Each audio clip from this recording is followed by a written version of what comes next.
পারেন না বলেন? দেখেন অ্যান্ড্রয়েড ফোন ইউজ করেন, শতকরা 99% মানুষের ফোনে গান বাজনা আছে। আমি আবার শিওর 99% মোবাইলে গান বাজনা আছে, আমি আবার শিওর, কনফিডেন্স দিয়ে বলছি। কেন আছে গান বাজনা? আপনি মুসলমান নন? আপনি কি হিন্দুর ছেলে? মুসলমান নন? বলেন। তিনি বলেছেন, আল্লাহ তাআলা বলেছেন সূরা লোকমান অধ্যায় 31 আয়াত নাম্বার 6, আল্লাহ বলেছেন যে ওয়ামিনান নাসি মান ইয়াশতারিল আউয়াল হাদিস। আল্লাহ তাআলা আপনার আমার মালিক গান বাজনাকে আল্লাহ হারাম করেছে। সেখানে আজকে আপনি রাত দিন গান বাজনায় মগ্ন। আপনার ছেলে আলিফ বলতে পারে না, লজ্জা হয় না? আপনার ছেলেটা বা বলতে পারে না, লজ্জা হয় না? আপনার বাচ্চাটা মুখ দেখার দোয়া বলতে পারে না, লজ্জা হয় না? আপনার বাচ্চাটা পোশাক পরার দোয়া বলতে পারে না, লজ্জা হয় না? কিন্তু আপনার বাচ্চাটা অ্যান্ড্রয়েড ফোনের লক খুলতে পারে, অ্যান্ড্রয়েড ফোনের প্যাটার্ন খুলতে পারে, আপনার বাচ্চাটা রিমোট দিয়ে টিভির সিরিয়াল চেঞ্জ করতে পারে। আপনার আত্মভূমিকা, আপনার গর্ব, আপনার অহংকার, হুজুর আমার ছেলেটা অনেক বয়স কম, কিন্তু আমার বাচ্চাটা অ্যান্ড্রয়েড ফোনের লক খুলতে পারে। কি আত্মভূমিকা আপনার! ওই বাচ্চা আলিফ বলতে পারে না, ওই বাচ্চা বিসমিল্লাহ বলতে পারে না, ওই বাচ্চা মুখ দেখার দোয়া বলতে পারে না, ওই বাচ্চা ভাত খাওয়ার সময় দোয়া বলতে পারে না। আপনার লজ্জা বোধ হয় না? আব্বু ডগ মানে কি? আব্বু কুকুর আছে না? মা বলো তো ক্যাট মানে কি? আম্মু বিড়াল। মা বলো তো বিশ্বকবির নাম কি? আব্বু রবীন্দ্রনাথ ঠাকুর। মা বলো তো বিশ্ব নবীর নাম কি? আম্মু মনে নেই। বাস্তবতা, বাস্তবতা। ছেলে বিশ্ব কবির নাম জানে, আপনার বাচ্চাটা বিশ্ব নবীর নাম জানে। আপনার বাচ্চাটা বিশ্ব কবির নাম জানে, আলিফ বলতে পারে না, ডগ মানে বলতে পারে, ক্যাট মানে বলতে পারে। আরে আপনি দূরের কথা, আপনার বাচ্চা দূরের কথা, বর্তমান আপডেট যুগের আপডেট শিক্ষিতরা যারা অনার্স করেছে, যারা মাস্টার্স ডিগ্রি কমপ্লিট করেছে, এরা যে জিন্দিগিতে এরা 20 জন সাহাবার নাম বলতে পারবে না। এরা আবার কি মুসলমান? এরা আবার কি মুসলমান? এরা আজকে সায়েন্স পড়তে পড়তে পড়তে ইসলামটাকে এত ডাইভার্ট করছে। একটু আপনাকে দেখাই।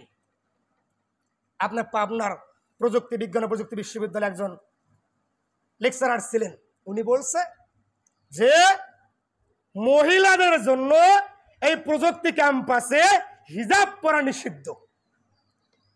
চিন্তা করছেন? ও কিন্তু মুসলমান। ও কি ভাই বলেন তো? ও কি মুসলমানের সন্তান হওয়ার পরে একজন ভার্সিটিতে প্রকাশ্যে হিজাবকে নিষিদ্ধ করছে? আপনার চোখ তখন যায় না? চিন্তা করছেন? একটা দেশের, যে দেশের 95% মুসলমান, ঠিক কিনা বলেন? 95% মুসলমান হওয়ার পরে এই দেশে প্রকাশ্যে ইসলামকে নিষিদ্ধ করছে। আপনি খবর রাখেন? এ বলছে যখন কোনো মহিলা মেয়ে স্টুডেন্ট ক্যাম্পাসে প্রবেশ করবে, ওকে শাড়ি ব্লাউজ পরে এখানে আসতে হবে। তার মানে কি? ওই স্টুডেন্ট যখন শাড়ি ব্লাউজ পরে যাবে, প্রেম ভালোবাসা হবে, পরকীয় হবে। কি হবে না ভাই? ইসলাম কি বলছে? পর্দা করার কথা বলে নাই? চিন্তা করছেন? আবার আপনার ঢাকা বিশ্ববিদ্যালয়ের অধ্যাপক ছিলেন, উনি মারা গেছেন। উনি ওই যে সালামকে নিয়ে ব্যঙ্গ করছে, যে সালাম দিতে হবে কেন কথা বলার সময়। চিন্তা করছেন? একজন মুসলমান হওয়ার পরেও প্রকাশ্যে সালামকে নিয়ে ব্যঙ্গ করে। সেখানে আজকে আপনি আমি টিকটক এবং লাইকে নিয়ে পড়ে আছি। চিন্তা করেন, ভাবেন একটাবার। আল্লাহ বলছেন সূরা ফাতিহা অধ্যায় 48 আয়াত নাম্বার 24, আল্লাহ বলছেন বান্দা তোমাদের কি হয়েছে? বান্দা তোমাদের কি হয়েছে? তোমরা কোরআনকে নিয়ে কেন গবেষণা করো না? আল্লাহ বলছেন বান্দা তোমার কি হয়েছে? বান্দা তুমি কোরআনকে নিয়ে কেন চিন্তা করো না?